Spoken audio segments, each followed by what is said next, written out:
Vamos para o capítulo 20 do Apocalipse. Capítulo 20. A prisão de Satanás por 1000 anos. A primeira ressurreição.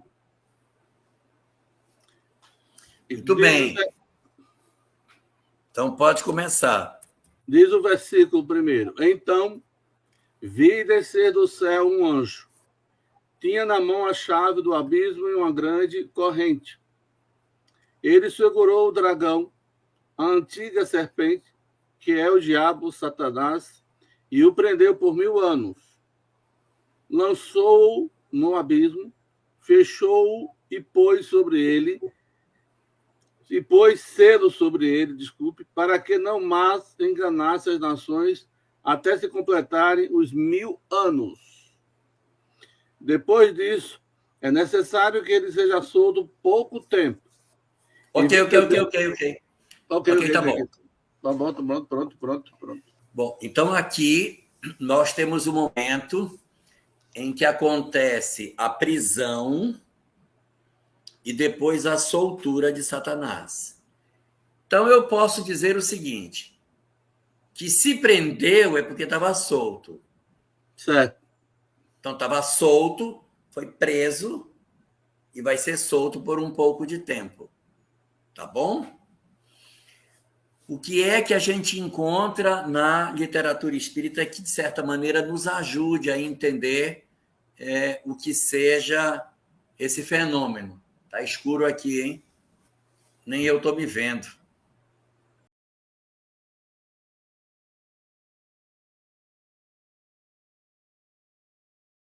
Pronto, agora sim, ficou bem pior. Vamos lá. O que é que nós temos de leitura sobre essa questão? O livro se chama Sublime Expiação. É um romance escrito por Victor Hugo, através da psicografia de Divaldo Pereira Franco, no ano de 1973, um livro que fez 50 anos aí ano passado. Então, esse livro, ele conta uma história acontecida naquele período muito próximo daquilo que está acontecendo. Eu fiz muita conta quando eu li esse livro, porque é tudo muito cifrado dentro dele, o nome das cidades, os anos que aconteceram. Me deu bastante trabalho para colocar as datas, mas pelo que eu pude fazer de contas, o livro conta uma história acontecida, encerrada no ano anterior, em 1972. É a história de um rapaz que é ranceniano, que conheceu Divaldo na adolescência e que, rico, e que, ao se tornar ranceniano, a família o abandona. Então, 10 anos depois que ele está no leprosário, ele escreve para Divaldo. E, na hora que ele escreve para Divaldo, no capítulo 1º e 2º dessa obra, nas cartas que eles trocam, Divaldo responde para Lucien de maneira bastante interessante sobre esse processo que nós estaríamos passando. Então, o que ele diz? Ele diz o seguinte, no capítulo 1, Lucien diz que tem a sensação de que estamos vivendo um período muito tormentoso, muito difícil, muito problemático do ponto de vista espiritual. E Divaldo Franco, que no livro aparece com o nome de Armando, como sendo um médium que viaja, faz palestras e tal, conhecido no Brasil e que é psicógrafo. Então, o texto deixa tudo a entender que é Divaldo. Não fala Divaldo, mas deixa tudo a entender. Ele responde à carta de Lucien no capítulo 2. Na carta, ele diz assim, é verdade, Lucien, nós estamos experimentando uma investida de entidades profundamente trevosas que estão encarnando de maneira muito franca na Terra neste período. E aí ele vai falar uma coisa que aparece também no livro Sol de Esperança, no capítulo 19. Nessas duas oportunidades é dito o seguinte, que é inclusive corroborado com a obra A Caminho da Luz. Lá diz o seguinte, no A Caminho da Luz diz assim, havia o Império Romano, nós tínhamos o Império Romano, e o Império Romano estava, digamos assim, dominando a humanidade. O Império Romano estava posto sobre a terra, promovendo uma hegemonia, e comenta lá que exatamente em função dessa hegemonia havia um interesse das forças espirituais do planeta de que o Império Romano fosse fragmentado para promover o progresso. Só que o que aconteceu? Por que promover o progresso? Eu só fui entender por que promover o progresso mais recentemente, quando eu li uma obra, que é uma obra não espírita, eu não vou dar o nome porque não vou fazer propaganda de ninguém, mas é uma obra sobre a história da civilização. E nessa obra o cara diz que o Ocidente era dominado pelo Oriente. O Oriente comandava o mundo e o Ocidente era ignorante. Mas, num certo momento, o Ocidente se desenvolve e se torna mais tecnológico do que o Oriente. Por quê? Aí ele explica dizendo que o Oriente, onde estava a China, não se dividiu, não teve competição, então ficou no marasmo. A Europa, o Império Romano se fragmenta e as várias nações nas quais o Império Romano se fragmenta lutam entre si para manter a hegemonia daquela região e o progresso se estabelece pela competição. Inclusive, ele fala que são 6 as ferramentas de progresso da humanidade e a primeira delas é essa competição. Muito bem. E aí ele diz assim, que foi a fragmentação do Império Romano que produziu o progresso. Isso é dito lá. O livro A Caminho da Luz diz o seguinte, que precisava fragmentar o Império Romano. Mas quem seria capaz de destruir o imbatível, o invencível Império Romano? Então, eles permitem... Diga. Desculpa interromper, mas está dentro da sua temática. Nesse mesmo livro, A Caminho da Luz, Emmanuel comenta que Roma deveria ser a capital do mundo. Aí como é que ele poderia ser a capital do mundo se ele teria que ser fragmentado, Jorge? Não, num certo período foi importante que assim fosse. Por quê? Porque o próprio livro A Caminho da Luz diz que o Império Romano foi a mídia para a divulgação do cristianismo. Se não existisse o Império Romano, o cristianismo não teria se espalhado. Se você observar, o cristianismo se espalha por sobre o Império Romano. Então, ele usa o Império Romano como mídia para levar a mensagem. Certo. Então, num certo período, ele foi importante para isso. Assim como o Alexandre o Grande foi importante para levar o conhecimento helênico. Então, é por isso que aconteceu todo esse processo ao longo da história. Mas eu quero voltar lá para o meu ponto. Quem poderia quebrar o Império Romano? Quem poderia dividir o Império Romano em pedacinhos? Porque as nações da Terra elas não tinham capacidade para enfrentar o Império. Então, eles permitem, numa janela de tempo, que entidades profundamente perturbadas permitisse que elas encarnassem na Terra de maneira coletiva, para que elas trouxessem na sua encarnação a possibilidade de ruptura do poder, considerando que essas entidades precisavam da encarnação para que elas conseguissem se desembaraçar das perturbações que elas traziam. E aí dá-se as invasões dos bárbaros. O livro fala que nessa janela de tempo apareceram nas fronteiras do Império Romano uma série de povos profundamente sanguinários, comandados por seres profundamente sanguinários, que assodaram o Império Romano das diversas frentes e conseguiram quebrar o império todo. Ostrogodos, visigodos, vândalos, hunos, germanos, anglos, saxões, francos, todos eram povos bárbaros. Oi.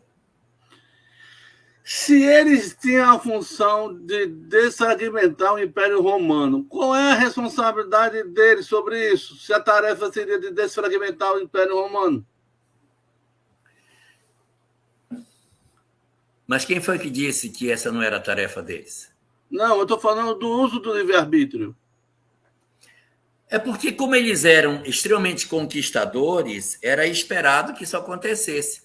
Então, eles abriram a porteira da encarnação e uma leva dessas entidades estranhas encarnaram na Terra. Qual era a característica deles? Eles não gostavam de trabalhar. Entendi. Eles gostavam de guerrear. Pilhar, né? Fazer pilhagem. Pilhar. Então, eles se armavam e diziam, por que eu vou plantar se o outro planta? Eu vou entrar e eu vou saquear o que ele tem. Por que eu não posso? Você diz que eu não posso pilhar, que eu não posso saquear, porque você está dentro de uma lógica cristã. Na lógica cristã, você não pode fazer isso, você vai te mandar outro rapaz. Você ficou doido? Essas civilizações, esses povos, não têm lógica cristã.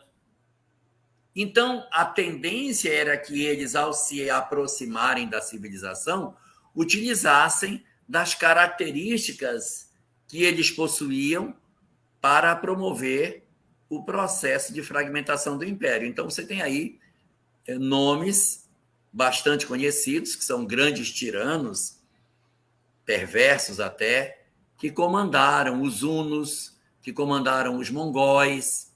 Nós tivemos um povo chamado vândalos. Nós dizemos, fulano é um vândalo, mas os vândalos, eles eram um povo bárbaro. Eles tinham aversão a tudo, eles entravam nas culturas, pilhavam as cidades, e eles cercavam as cidades e pediam pagamento. Se não pagar, a gente vai entrar e vai quebrar tudo. Eles viviam disso. O exército deles vinha e cercava a cidade. A cidade ficava sitiada. E eles diziam, se não pagarem o que queremos, nós iremos entrar, iremos quebrar tudo. E assim eles fizeram. Roma, por exemplo, no final da queda de Roma, teve 3 cercos. Primeiro, segundo, o terceiro cerco é que Alarico é que cercava a cidade. Alarico I e Alarico II foi quem cercou a cidade 3 vezes. E a cidade acabou caindo nas mãos deles já no período já de 374. Acho que é esse o ano que ela cai, que Roma cai. Bom, mas os bárbaros, eles estiveram durante essa janela de tempo em contato conosco. O fato de nós chamarmos um povo de bárbaro não significa necessariamente que ele seja bárbaro, tá? Porque os francos eram bárbaros, mas não eram bárbaros. Os visigodos eram bárbaros, mas não eram bárbaros. O que dava a designação de bárbaros para eles é que eles não conheciam o pensamento helênico, ou seja, Alexandre o Grande não alcançou as terras deles. Então, a lógica de funcionamento da mente desses povos é totalmente imprevisível, diferente daqueles que conheceram Platão, conheceram Sócrates, conheceram Pitágoras, que tiveram a chance de ser iluminados pelo pensamento grego. Quem não foi iluminado pelo pensamento grego é bárbaro. Pronto. Mesmo que não seja bárbaro, é chamado de bárbaro. Mas muitos dos povos bárbaros tinham o nome de bárbaro e eram bárbaros de verdade. Então, eles veem, há uma janela de tempo que se abre, essas entidades encarnam de maneira maciça durante um período e, depois de um tempo, eles são recolhidos.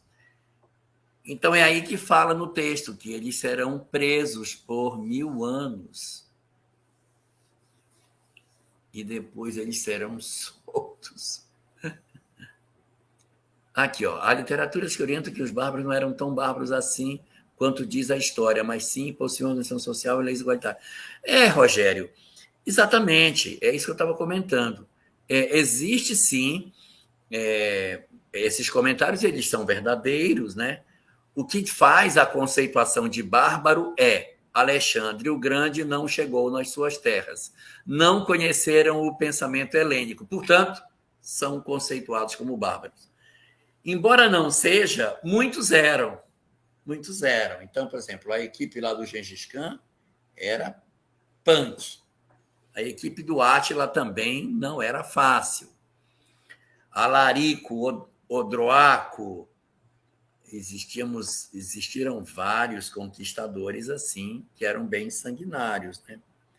Mas, por exemplo, eles eram desse jeito, mas eles não eram tão absurdamente cruéis como a gente imagina. Quando eles invadem Roma, por exemplo, o imperador de Roma tinha 13 anos. 13 era o imperador. Era um império decadente, já à beira do colapso. Então, quando o invasor Alarico chega e vê que o imperador era uma criança de 13 anos, ele não faz nada com ele. Ele se manda esse cara embora. Vai embora. Vai. Ele não faz nada com o imperador. Você vê? Porque ele poderia dizer, vou matar para poder mostrar que eu sou mau. Não tem essa característica. Mas a gente tem muitas histórias de pilhagem, de estupros, de violência, de saques, de destruição de cidades que eram feitas também pelos povos bárbaros. Mas isso não é o mais importante. A discussão hoje não são os bárbaros. A discussão é que, numa janela de tempo, entidades com esse padrão, elas encarnaram na Terra. Depois, elas são retiradas do planeta para que o planeta possa rodar a roda, para que possa girar. Vamos avançar. E essas entidades encarnam a conta-gotas durante um certo período. E quando chega na transição planetária, as portas se abrem novamente. E nós estaríamos vivendo o período em que essas entidades chamadas bárbaras estão entre nós novamente. Então, nós vamos encontrar características desses indivíduos vivendo entre nós. Quando a obra que eu estava comentando, chamada Sublime Expiação, vem a lume, ela vem em 73, o movimento hippie estava no auge. E a obra, ela deixa nas entrelinhas que o movimento hippie representava exatamente a encarnação maciça dessas entidades bárbaras pelos costumes que eram muito parecidos com os costumes dos bárbaros. Só que nesses 50 anos o negócio piorou bastante. E eles não são simplesmente os inofensivos hippies, porque agora a gente olha para eles e diz eles são inofensivos, porque os hippies não tinham ódio. Os hippies queriam apenas duas coisas. O hippie queria paz e amor, né? É uma curtição muito voltada para a liberdade, sexo e rock and roll, né? Tá faltando uma coisa que eu esqueci. Drogas, sexo e rock and roll. Então, eles não eram violentos. Atualmente, nós temos um grupo de pessoas em processo de pesquisa que agora sim tem a violência, a agressividade, o ódio, o desamor, a ruptura com os padrões sociais, né? A gente assiste cada vez mais no noticiário certas histórias de crimes, de condutas que você diz, não é possível, gente. É inacreditável que isso esteja acontecendo. Então, a doutrina espírita nos fala que na janela do final dos tempos haverá uma encarnação maciça de entidades profundamente perturbadas. Essas entidades se misturarão conosco, elas não vão ser diferentes, misturarão conosco, e suas ideologias é que serão distintas. Sua loucura é que vai se expressar na maneira de viver, pelos valores morais que vão apresentar. Agora você relê os 3 versículos que você leu. Leia de novo agora. Então vi descer do céu um anjo. Tinha na mão a chave do abismo e um o abismo era onde eles estavam trancados. Continue. E uma grande corrente. Ele segurou o dragão, a antiga serpente, que é o diabo, Satanás, e o prendeu por 1000 anos. Ficou preso. Lançou-o no abismo, fechou-o e pôs selo sobre ele, para que não mais enganasse as nações até se completarem os 1000 anos. Depois disso, é necessário que ele seja solto por pouco tempo. Ok. Então, o que aconteceu? O Satanás estava solto, eles pegaram o Satanás e prenderam por 1000 anos. E no final dos tempos, convém que Satanás seja solto por um pouco de tempo, para dar uma testada na gente, para ver se a gente aprendeu as lições, se a gente entendeu que o bem é bom e faça as opções corretas no que diz respeito às condutas na vida. Então, Satanás vai ser solto, tá? Agora vamos para frente. Vamos soltar o Satanás. Vi também tronos, e nestes sentaram-se aqueles aos quais foi dada a autoridade de julgar. Vi ainda as almas dos decapitados por causa do testemunho de Jesus, bem como por causa da palavra de Deus, tantos quantos não adoraram a besta, nem tampouco a sua imagem, e não receberam a marca na fronte e na mão, e viveram e reinaram com Cristo durante 1000 anos. Ok. Então ele diz o seguinte, que vai aparecer agora um fenômeno que na literatura clássica cristã é chamada de primeira ressurreição, ou seja, os chamados justos, os que morreram em glória, os que viveram o testemunho do bem, os que estiveram na terra, passaram pelos testemunhos e não se corromperam.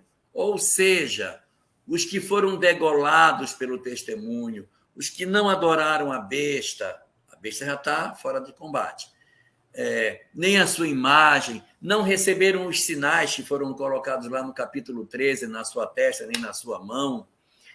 Esses que tinham essa característica foram então chamados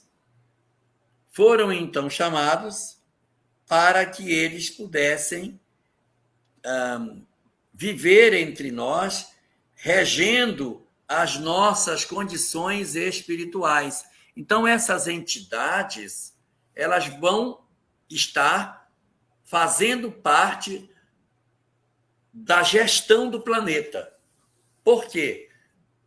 Porque esses espíritos estão convocados para o processo de testemunho. Como é que a gente interpreta isso do ponto de vista espírita? O livro A Gênese, capítulo 11, no item 37, fala que quando chega o período da transição planetária, os espíritos não migram mais da Terra, eles ficam. Só vai ter migração para baixo, para cima não tem mais não. Então, digamos que eu tenha um espírito muito evoluído no planeta, um espírito já bastante evoluído. E esse espírito tem condição de ir para um outro mundo melhor. Se não estivesse na transição planetária, ele receberia o convite e, se ele aceitasse, ele iria para um outro mundo. Tá certo? É o que acontece com Alcione, que recebe o convite e vai fazer a sua migração. Entrando na transição planetária, o que é que diz o texto? Que as migrações individuais elas estão sustadas. Por quê? Porque esses que são bons, esses que podem dar testemunho no bem, esses aqui são indivíduos que, na verdade, poderão dar um grande contributo na humanidade. Quando a gente lê o livro Nos Rumos do Mundo de Regeneração, do nosso querido Manuel Filomeno, nós vamos ver que tem uma série de entidades que estão vindo para o planeta para dar suporte. Como é que eu vou soltar a gente se eu estou importando gente? Então, nesse período, não se solta ninguém. A gente tem que aproveitar todos os que são bons para que eles nos ajudem nesse nosso processo de desenvolvimento. Sinal na testa, nas mãos, coroas e anéis. Pois é, isso é uma coisa que foi colocada lá no capítulo 13, quando se falou da besta, não é? Dizendo que a besta, quando ela se estabelecesse, ela iria ter, na verdade, sinais na mão. Tinha um sinal na mão direita e na testa, que as pessoas iriam ser identificadas como sendo adoradores da besta. Existe uma série de pessoas que falam sobre isso e não há um consenso sobre o que seja esse sinal na testa e esse sinal na mão direita. E corre na internet umas pessoas falando que tem um pessoal querendo implantar um chip subcutâneo para que a pessoa tenha o código de barra e aí ela vai ser... Esse chip vai identificar a pessoa, vem com um leitor, pronto, você pode, você não pode.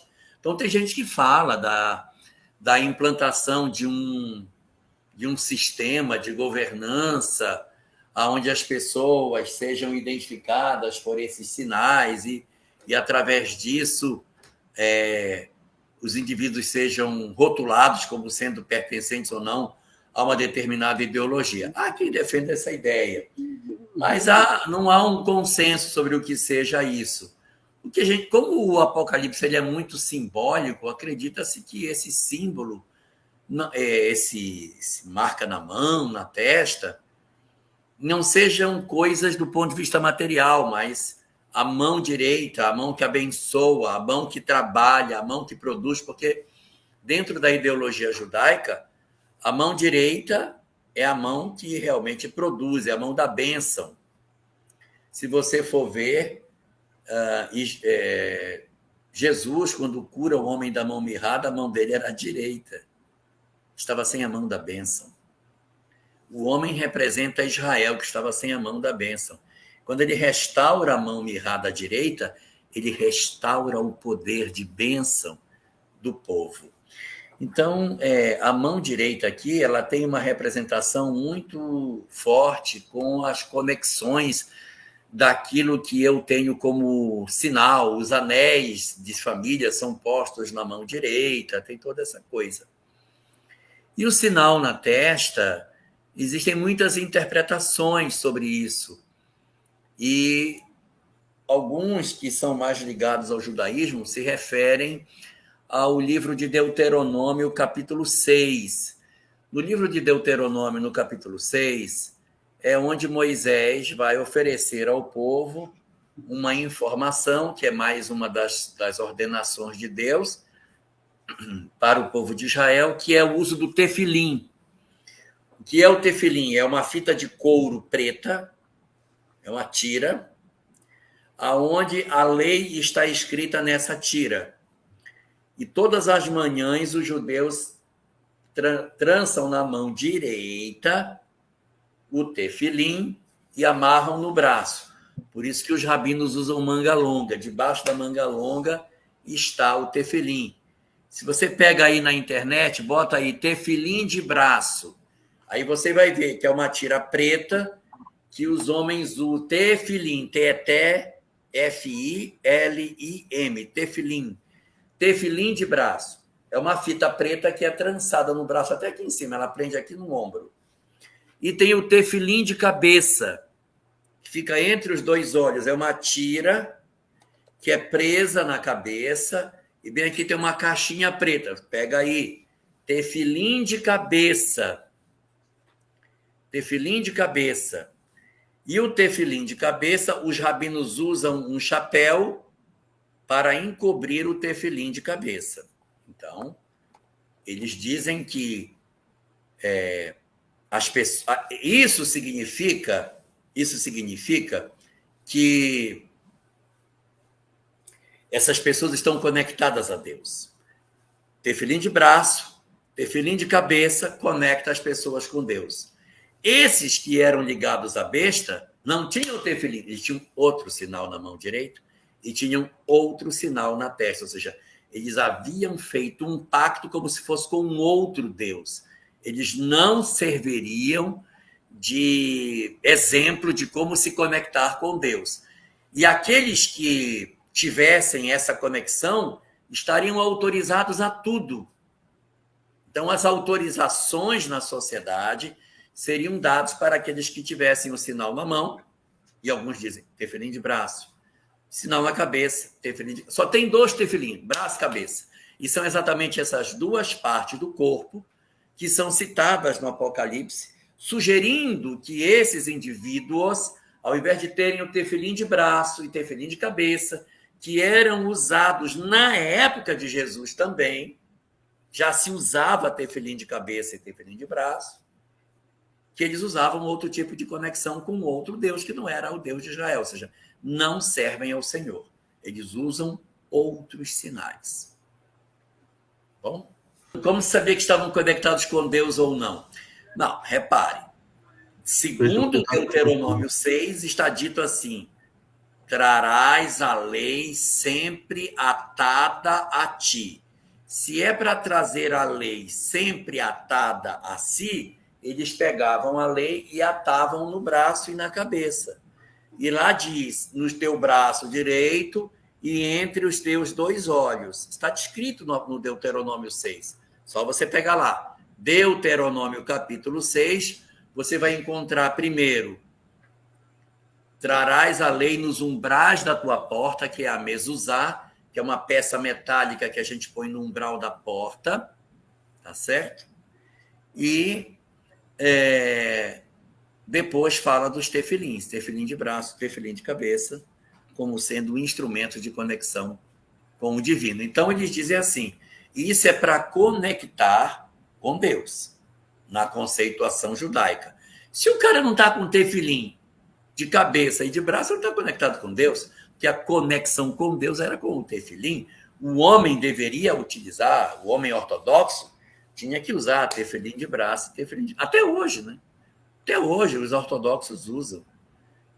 Não precisa nem ser ortodoxo. Tem um monte de soldados de Israel, quando vão para o fronte, eles usam tefilim de braço, tefilim de cabeça. Isso é muito comum. Até hoje é usado, não é uma coisa antiga. Então, quando fala que eles teriam um sinal na mão e na testa, refere-se, muitos dizem, que seria relacionado a isso, mas ninguém tem. Não é para ser visto como no umbral da porta. Esse é o tefilim, ó. Tá ali o tefilim de cabeça, tá vendo? O do menino está mal colocado, porque não é no meio da cabeça, é como o pai está pondo, assim, ó, nessa parte mais frontal. E o tefilim de braço é esse que o garoto está pondo, aí o pai está ensinando o filho a colocar o tefilim. Atrás dele tem um senhor de terno com um chapéu. Ele também está de tefilim. Debaixo do terno tem um tefilim de braço e debaixo do chapéu dele tem um tefilim de cabeça. Isso aí é regra para todo judeu ortodoxo. Ele usa esse instrumento. E essa fita ela é toda escrita. O tefilim de cabeça está aí. E nele tem 3 letras. Shin, Dalet, Yud. Shin, Dalet, Yud, que faz a palavra Shaddai, o Deus protetor. Mas Shaddai, Shin, Dalet, Yud também é a sigla da frase Shomer Daletot Israel, protetor das portas de Israel. E é por isso que tem. Então, Mezuzá, você quer saber se um judeu mora num lugar, olha na porta da casa dele. Do lado da porta vai ter uma Mezuzá. A Mezuzá é uma peça assim, comprida, e ela nunca fica reta, a gente sempre põe ela inclinada, porque é para compensar os desequilíbrios da família. Ela é sempre inclinada para dentro. Então, a ponta de cima dela é para dentro, para desequilibrar possíveis energias que estejam. Se botar ela em pé, ela é inócua. Então, tem que botar ela curvazinha assim. Ela é curva para dentro. Está aparecendo para fora, né? Porque está rebatido, mas ela é assim. Quando a gente olha, a ponta superior dela está para a esquerda. E ela fica aqui à altura da porta. É 2/3 da altura da porta. 2/3. A porta tem 2,10, então a 1,40 você vai e fixa a mezuzá. Bom? Aí tem que bater nela, né? Tem que bater nela. Baruch Hashem Elokeinu melech haolam. Aí toca nela, aí beija na mão. É o quê, homem? Bendito seja o Senhor de Israel. E quando põe, tem uma reza específica. A reza diz: Baruch Hashem Elokeinu melech haolam asher kiddushanu b'mitzvotav likbo mezuzá. Bendito seja o Senhor de Israel que nos ordenou os seus mandamentos e nos determinou que colocássemos a mezuzá no umbral das nossas portas.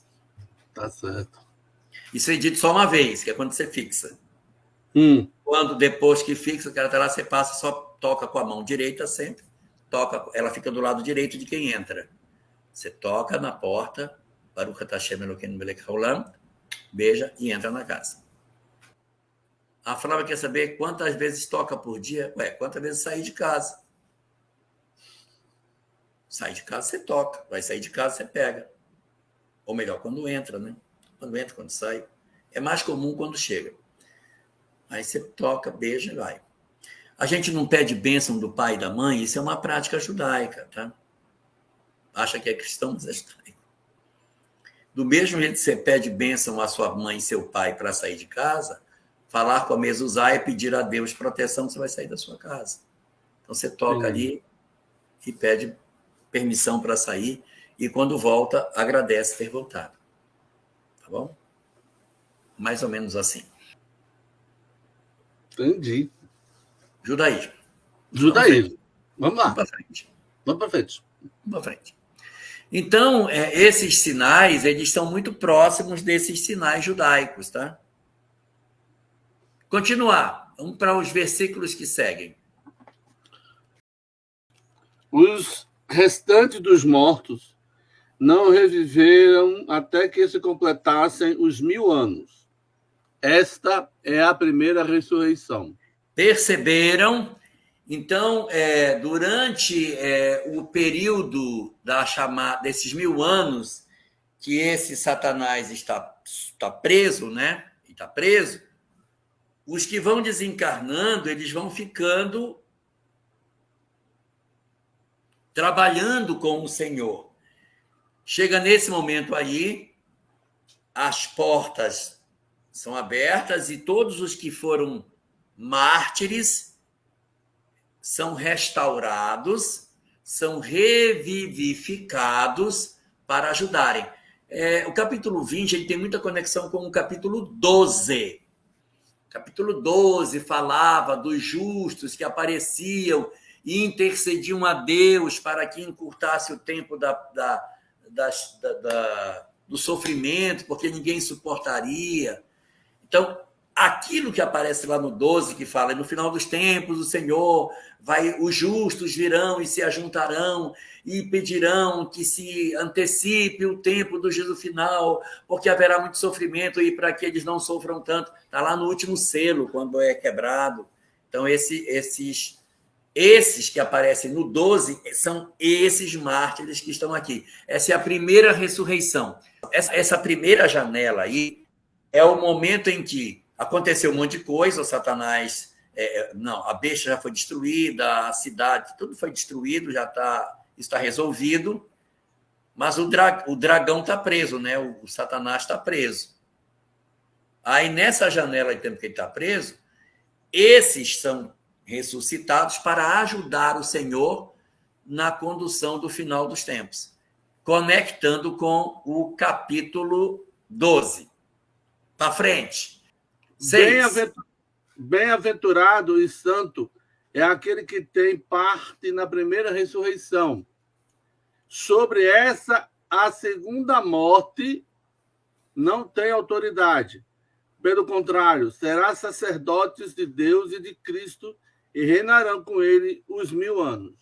Exato. Então, passou-se a primeira ressurreição, que é a ressurreição dos justos, dos mártires, das almas boas, dos que se sacrificaram em nome da ideia.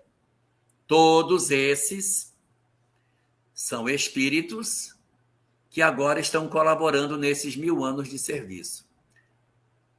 Vamos para frente. Satanás é solto e derrotado. Versículo 7. Quando, porém, se completarem os 1000 anos, Satanás será solto da sua prisão.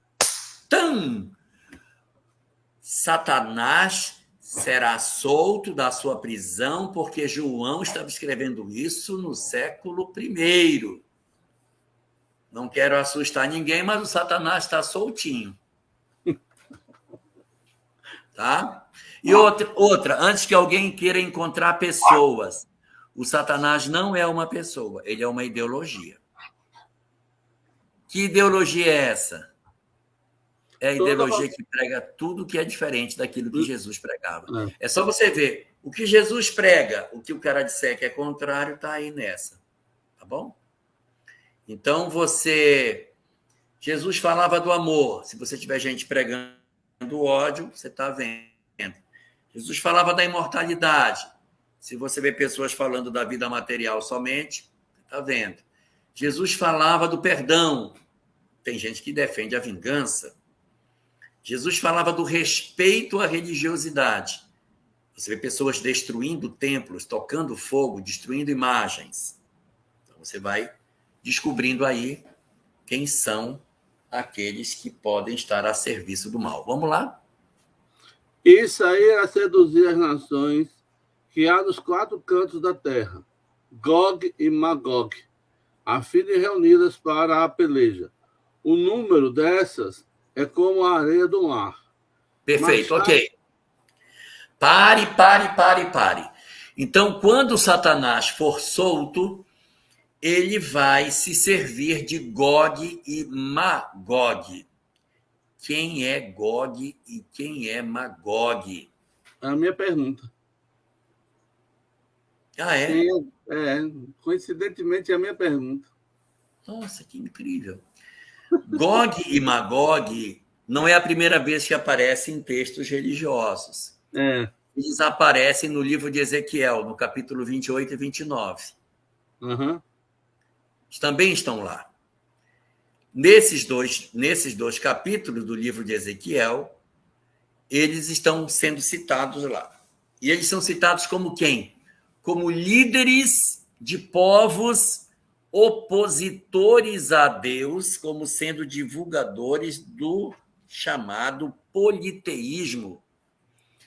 Então, Gog e Magog representariam as forças contrárias ao bem, lideranças espirituais negativas que comandarão o império do materialismo no mundo. Gog e Magog, no texto de Ezequiel, são príncipes pagãos que lutam contra o povo de Israel, querendo destruí-los e querendo destruir a ideia do Deus único. Então, como existe essa imagem de Magog e de Gog no livro de Ezequiel, o nosso queridíssimo João vai buscar esse nome para dizer, é um cara igual Magog, é um cara igual Gog, que luta para destruir a verdade, que luta para destruir o que a gente pode ter como verdade espiritual. Eles representam aqui as hostes infernais que tentam destruir os valores do espírito. Então, nós tivemos um período, você deve lembrar, que foi até o capítulo passado, em que havia uma prostituta que reinava, lembra da prostituta? Tinha uma prostituta que se colocava sobre os pés da terra, ela morreu. Certo. Então, esse poder religioso, ele morreu. Ela foi destruída. Nós não estamos mais no período do fanatismo religioso. Nós estamos no período do ateísmo. O que está acontecendo no capítulo 20 é o momento atual que a gente está vivendo. O que a gente está vivendo no capítulo 20 é o império de Gog e Magog, que é o império do materialismo lutando para esmagar as ideias espiritualistas. Eles seriam uma personificação das forças negativas, não é? E aí você vai ver que o que vai se soltar, vocês viram qual é o animal que se solta? Então, Gog e Magog vão aparecer, tá certo? E na hora que eles se mostram, acontece uma tentativa de dominar os 4 cantos da terra, porque eles são mais numerosos que a areia do mar. Valha-me Deus. Então, é como se fosse um enxame de entidade perturbada descendo sobre o planeta. Eu estou lendo o texto. Alguém não está percebendo que está acontecendo isso, não? Se não tiver, eu sugiro que leia. Olha, tem algumas pessoas, e aí eu estou falando e estou falando de verdade, não estou falando brincando. Tem pessoas que dizem que sabem por que o nome dele é Gog. E por que, Jorge? É Google. Deixa de onda, Jorge. Se entrar na internet e perguntar quem é Gog, tu vai ver que tem gente que vai dizer que Gog é Google. Então, muito bem. Então, Gog e Magog vai sair para peleja, né? Que eles são guerreiros, eles vão lutar. Então, vamos lá. Eles vão se ajuntar para a batalha. A batalha que eles vão fazer é a batalha de Armagedon. Calma, vamos chegar lá. Vamos lá. Gog e Magog. O número dessas é como a areia do mar. Marcharam, então, pela superfície da terra e sitiaram um acampamento dos santos e a cidade querida. Desceu, porém, fogo do céu e os consumiu. O diabo sedutor deles foi lançado para dentro do lago de fogo e enxofre, onde já se encontram não só a besta, como também o falso profeta, e serão atormentados de dia e de noite pelos séculos dos séculos. Então a besta já tinha ido no capítulo anterior, junto com o anticristo. Agora jogou o Satanás junto.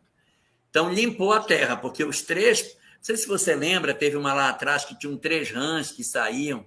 Uhum. As 3 rãs eram a besta, o falso profeta e o Satanás. Pronto, está resolvido os 3. Vencemos os 3. Meu Deus, acabou. O mal foi vencido na terra. Vai mudar a história agora, tá? Porque agora nós vencemos finalmente o Satanás. E aí, o que vai acontecer? O juízo de Deus. Opa!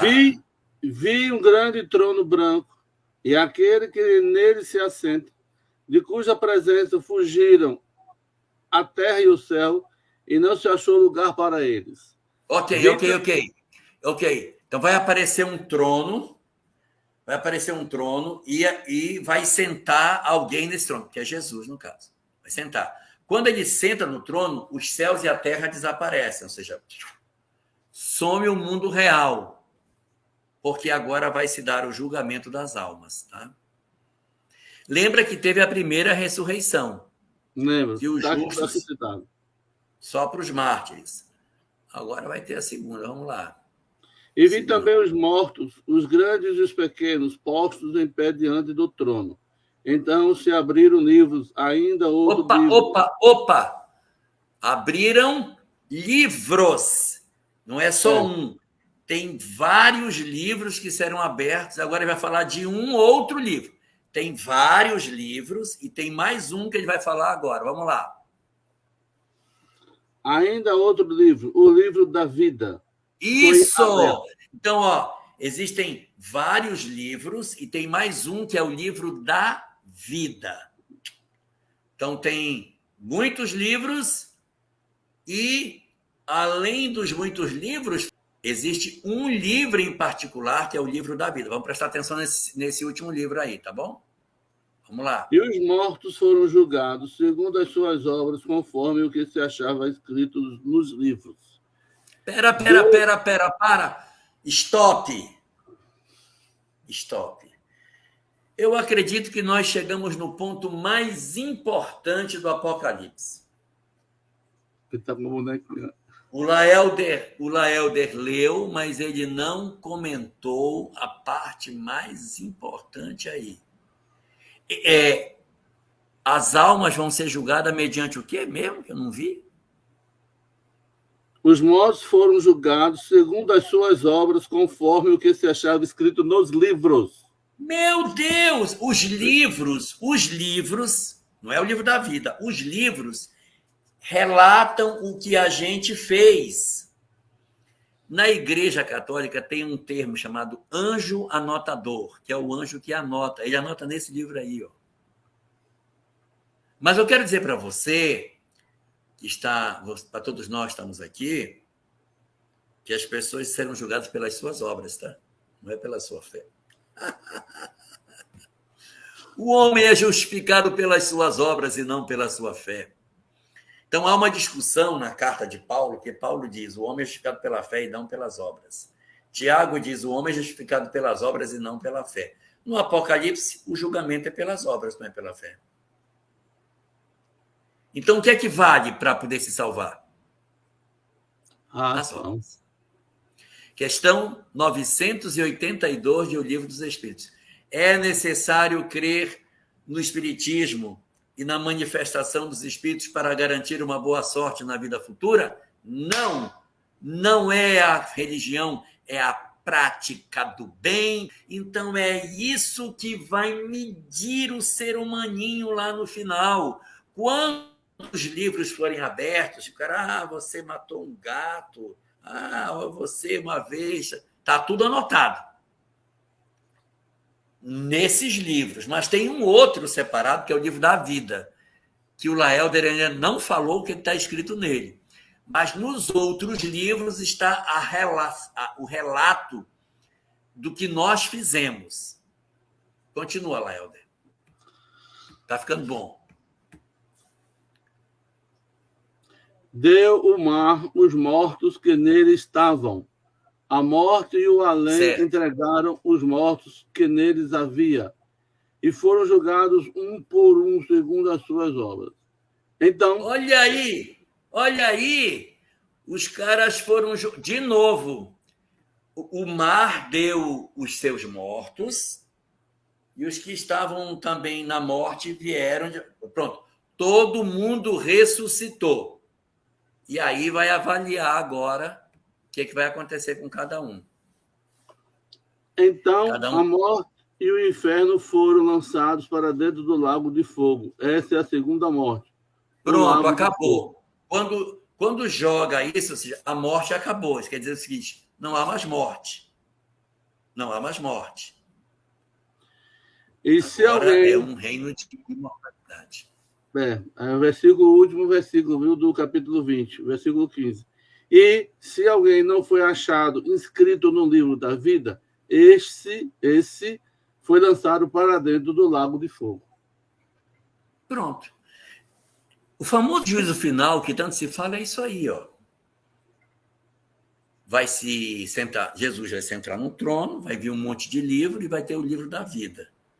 Nos livros estará escrito tudo que fizemos, nossas obras. E o mar dará os mortos que estão nele, que vão ressuscitar. Os que estiverem na morte, mas sem serem no mar, vão voltar para a vida, né? Todo mundo ressuscita, os livros serão lidos, as ações praticadas serão apreciadas, e quem não estiver com o nome no livro da vida também vai para dentro daquele fogo. Assim como caiu a besta, o falso profeta e o Satanás, e a morte e o inferno, Tubuf, também irão para lá todos aqueles que não tiverem seu nome no livro da vida. Esse lugar de sofrimento, essa imagem de sofrimento, na visão da doutrina espírita, é a reencarnação num mundo inferior ao que se está. É esse que representa, na visão espírita. E assim, não é um fogo que a gente vai dizer que vai consumir a pessoa eternamente. Mas é o que está dito lá. Não. Lá é dito vai ser consumido no fogo eterno, não diz vai ser consumido eternamente no fogo, é diferente. Quem é eterno é o fogo. Eu vou para o fogo eterno, mas eu não ficarei eternamente no fogo que é eterno. Porque sempre haverá espíritos em processo de sofrimento. Então, o processo do sofrimento sempre existirá, mas os espíritos não ficarão eternamente no fogo. E aí a leitura que a doutrina espírita faz é: os que erraram não ficarão entre os eleitos, vão para um local de sofrimento eterno, né? O sofrimento é eterno, mas não que as pessoas irão ficar eternamente nesse local. E ali, no capítulo 21, que a gente vai ver no mês que vem, se Deus assim permitir,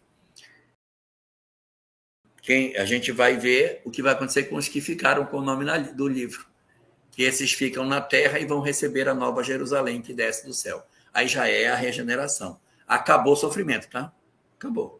A partir de agora, só coisa boa. Porque quem era ruim já foi todo mundo para o inferno, todo mundo se acabou, caiu no lago e tal. Ficou só quem estava com o nome na vida. Pois não, Jorge. Fica aí seu convite e a sua última comentários para o encerramento da nossa live da noite de hoje. Não, meu comentário é em cima daquilo que a gente já falou outras vezes. O Apocalipse não é uma história de final triste, é uma história de final feliz. Nós teremos 2 capítulos agora, 21 e 22, só de coisa boa. A história final é maravilhosa. É como a Semana Santa. Não termina na crucificação, termina na ressurreição. Mas a cristandade é muito fixada na cruz, assim como também o Apocalipse não termina no sofrimento, ele termina na Nova Jerusalém. Só que os homens têm uma tendência de se ter assim, uma paixão pela dor e acabam se agarrando simplesmente no aspecto dessa situação na qual a gente percebe, não é? Do sofrimento da humanidade. Boa noite a todos, formulando os votos de muita paz, de boa semana e tudo de bom para todos nós.